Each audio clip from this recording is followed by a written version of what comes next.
নমস্কার বন্ধুরা, কেমন আছেন সবাই? চলে এসেছি আরেকটা ভিডিও নিয়ে।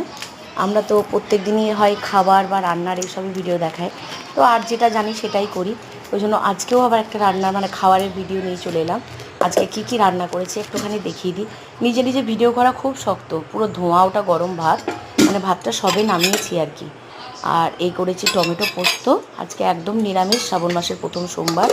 এটা করেছি উচ্ছে দিয়ে আর ঘি করলা দিয়ে ভাজা একসাথে। আর এটা করেছি আলু মাখা, যেটা জিরে আর শুকনো লঙ্কা ফোড়ন করে দিয়ে মেখেছি।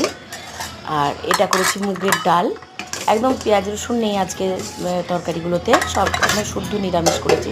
কারণ শ্রাবণ মাসে গোটা মাছটা আমরা পারি না, কিন্তু করি সোমবারগুলো। এটা বড়া করেছি, বেসন বড়া করে, আর তেঁতুল দিয়ে টক করেছি। এটা করেছি বরবটি মূলো বেগুন আলু দিয়ে একটা তরকারি। আর এইটা আমার বান্ধবী পাঠিয়েছে আমাকে, ফুলকপির তরকারি।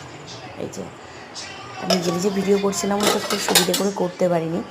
আর এটা হয়েছে পটল আলুর তরকারি। এটা আঁশ ছিল বলে একদিকে রাখা আছে, কারণ আমার বাড়ি যে ভাই বোনেরা খায় তার একজন এসেছিলো খেতে, তাদের জন্য। টাটা।